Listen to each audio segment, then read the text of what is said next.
Hello, my name is Michael Harrison, and I am the Superintendent of Police for the New Orleans Police Department. I wanted to come to you to talk about the most important topic in America today and to answer the most important question being asked in America today, and that is, what should you do when you're stopped by the police? So for the next few minutes, I will talk about what you should do when you're stopped by the police so that everyone is clear about what's expected from police officers, and then give you some insight as to what police officers are expecting from you, the citizens. But more particularly, what you should expect from the New Orleans Police Department. We are transforming our department, and there are many new procedures that we are exercising and utilizing today. And so while things differ from jurisdiction to jurisdiction, we want to be clear about what you can expect from the members of your New Orleans Police Department.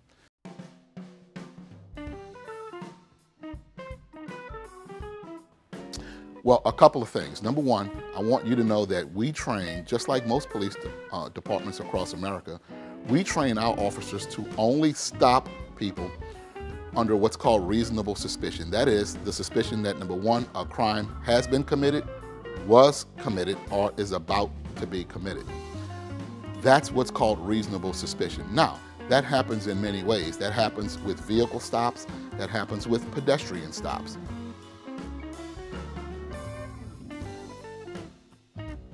So if you are stopped in a vehicle, chances are the officer has, number one, observed a violation committed by the driver of the vehicle, or observed some type of violation inside the vehicle, or the officer has some type of suspicion or independent knowledge that some crime has occurred either inside the vehicle, using the vehicle, or with the person or persons in the vehicle. Either a citizen informed him through a call through the police dispatch, or some type of independent knowledge that the officer received either in roll call by fellow officers or by his supervisor or an anonymous source. So what do you do when you're stopped? Well, when the police pull you over to stop you, we're trained to be as safe as possible. What we want to do is prevent injury to ourselves, injury to you, and injury to other people. We're going to be asking a few questions, especially about driving the vehicle. And what we'll be asking is your identification. Certainly it's required by law to have insurance and registration, so we'll ask for those things, especially if it's a traffic violation. What's a traffic violation? It's a violation of any of our traffic laws. The officer could have observed one of them or multiple violations and then maybe stop you because of what the officer observed. Or there could be some independent knowledge, as I've already stated.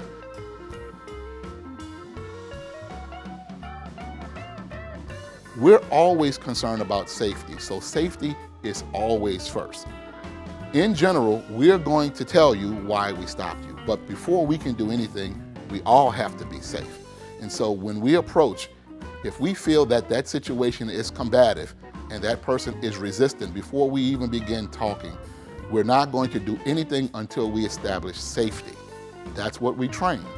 We're going to tell you why we stopped you, but we have to be safe first. So, what you should do is give the officer all of the information that the officer asked for. Your name, your driver's license, your insurance and registration. Answer any questions.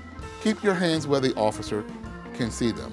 So we're not going to use force at that moment because we are only authorized to use the level of force necessary to overcome force being used against us or force being used against another citizen.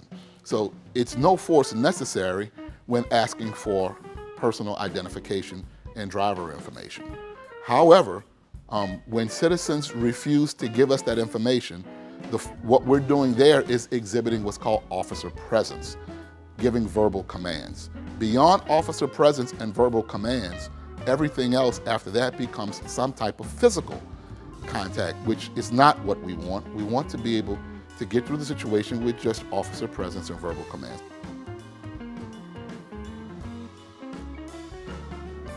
The reason why we want to see your hands is because it is lawful to possess a firearm that you legally own inside of your vehicle, which is an extension of your home.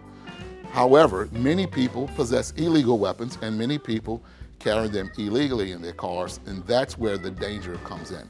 So in order to protect us, in order to protect you and everybody around, we want to make sure, number one, that there are no illegal firearms, and if there are legal firearms, please let us know, but don't reach for them. Just keep your hands where they are. The officer will probably ask you to get out so he can check to make sure, number one, that the weapon is safe, verify that the weapon is legally owned and registered to you, and that there are no other violations that have occurred with that weapon.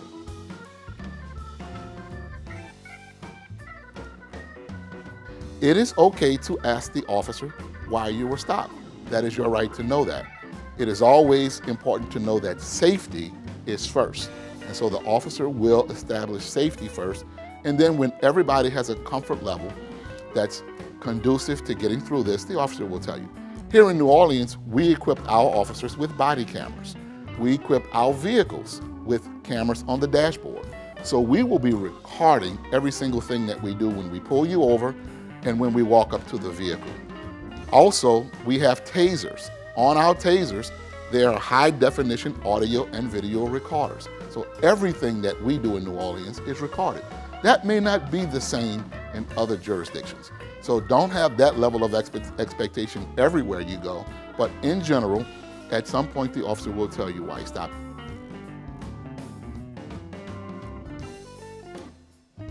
If you are walking on the street and an officer pulls up and approaches you, that may be something different. That's called a pedestrian stop. The officer has either observed something that raises his or her level of suspicion, which gives him the legal authority to get out and stop and ask questions, or has some independent knowledge through a citizen call to dispatch, or some anonymous call, or some independent information that we have circulated because of crimes that have been committed or things that have happened in that part of the community. Based on that, the officer will ask a series of questions and will be looking just to make sure you're not possessing any illegal firearms. So the officer will be checking for that to make sure, number one, that he's safe, that you're safe, and of course that everybody around is safe. Answer all the officer's questions. The officer may ask you to turn around. He may ask you to pat you down. That's lawful and actually a safety tactic that we employ when we stop people on the street, just to make sure everybody's safe. Now, the officer is not supposed to use force against you, but when you are stopped, there is a law that requires you to give the officer information, especially when the officer has, number one, a legal right to be where he is, a legal right to do what he's doing. There is a law that says citizens are compelled, either in a vehicle or as a pedestrian, to provide that information to the officer, whether it's your name and information just about you, number one, so that we can identify you. So when it comes to patting people down, that's called passive pat downs. We can check the outer clothing for weapons just to make sure you're not armed, to make sure that there's not going to be any deadly encounter that will take place. Beyond that, if you are compliant, there's no force used.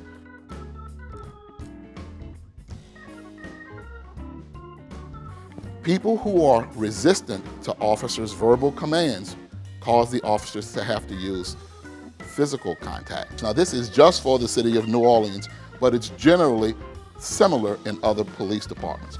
The first level is called professional presence. It just means we are in your presence. The next level is called verbal commands. It's when we are giving you instructions, and this is called the use of force continuum. Then that's called contact controls. Perhaps we'll put our hand on your shoulder to escort you from point A to point B. This is the direction we want you to walk. Then there's compliance techniques. We might apply pressure to certain pressure points, nerve endings, and muscles just to gain compliance because now citizens have started resisting. Then there's electronic weapons, or what we call tasers. This is when we have to use these weapons because we are not getting compliance, but it's not anything that will cause permanent harm to a citizen, and it's a compliance technique. Then there's what's called defensive tactics, where we may have to use defensive tactics because the aggression is so high and the resistance is so strong that none of the other levels of force have worked. Then there's authorized impact weapons, or police batons of different types that we can use to strike nerve endings and muscle endings to gain compliance. And of course, the last thing is deadly force, which would be a firearm. So notice, the firearm is the absolute last resort. However, situations are so fluid, things happen so fast that sometimes when the level of force is so aggressive and we believe that a person is using a firearm, sometimes the use of force continuum, we go all the way through so fast that we're only using the level of force necessary to overcome the level of force against the officer or another citizen. So when a firearm is present, it's very likely that that could be a very dangerous situation.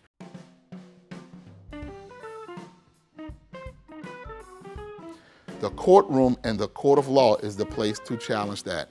There's a forum called the Public Integrity Bureau within the police department that's open for you to file complaints against officers if you perceive that the officer has stepped outside of the training, the law, or the rules. And you can file those complaints there anytime, in person, by phone, or by email. Arguing on the scene is not the best thing to do. It only increases tension, increases officer apprehensiveness, and creates more tension that's necessary, whereby officer presence and verbal commands don't work, and then the officer sometimes is resulted with nothing else but physical contact.